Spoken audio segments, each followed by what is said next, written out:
dañuy ñëwaat rek ci li gën a fës ci atum 2025 bi ci wàllu économie. xam naa ne moom ci 2025 bi Sénégalais yu bëri am nañu beaucoup de maîtrise des notions de l'économie. loolu lu ko waral nag mooy actualité bi c'était très intense sur le plan économique on s'est beaucoup familiarisé parce que vraiment 2025 li ko rythmé mooy affaire FMI les histoires de dette cachée le plan de redressement économique et social ay affaire taxe ak beaucoup de choses yoo xamante ne Sénégalais yi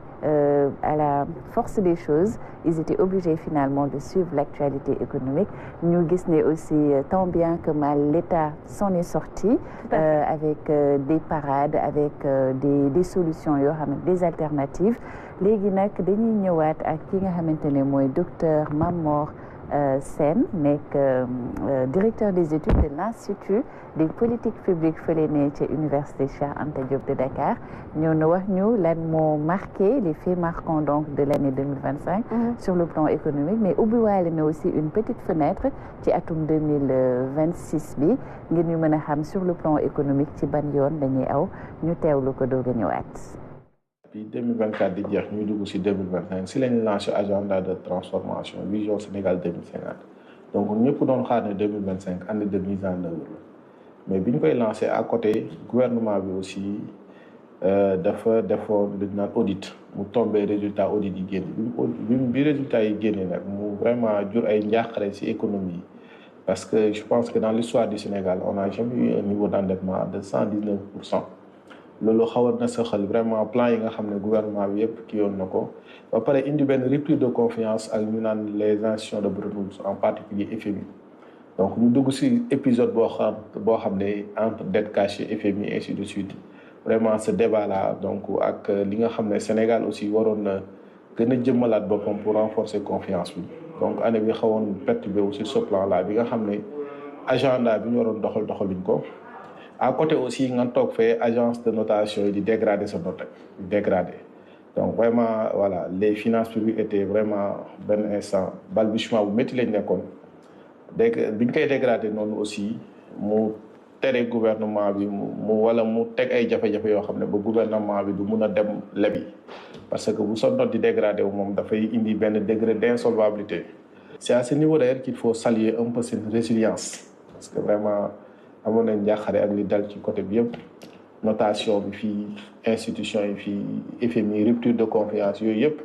mais terewul ñoom ils ont développé une stratégie bi nga xam ne bi nasaraan naan stratégie de mobilisation de financement tey ñu gis ko mu orienté wu ci marché financier bi au niveau régional naan appel public à l'épargne beneen bi aussi malgré jafe-jafe yi gis nañ que l'État a réussi au moins à peut-être wàññi denrées de première nécessité même bu nekkee wàññi bi demeewul noonu mais loolu day wane rek état effort yi mu waxoon manifesté wu na ci mais aussi sur ce plan là li may wax rek dama gëm ne peut-être pour ñu régler ce problème mu vie wu cher yooyu foog ñu bâtir ay politique yu dëgër yi nga xam ne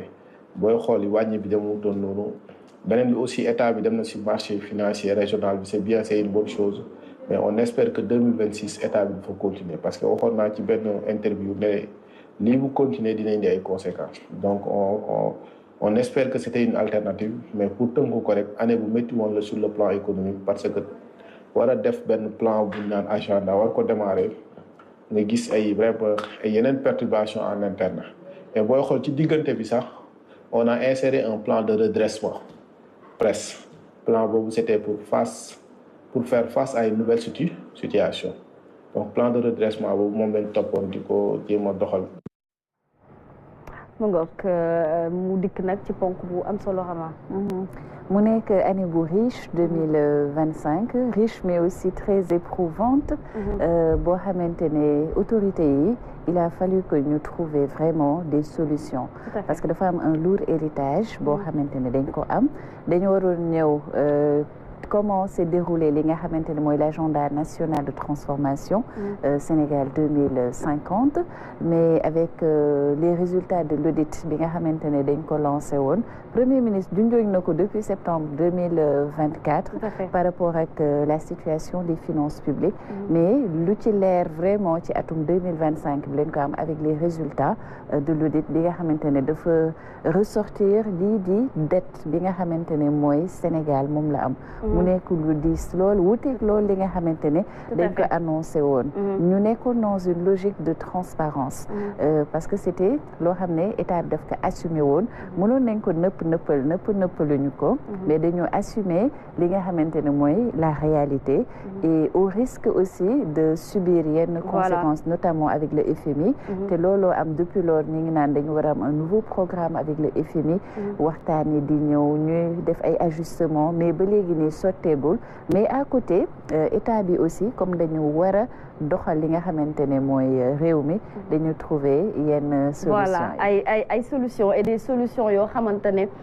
neex na lool parce que Abdoul Aziz gis nañu askan wi ñoo ci dugal seen loxo diñ ci dikk tout à l'heure bien évidemment gannaaw le journal xam ngeen ko waxtu wi mu ñu daal di jege si léegi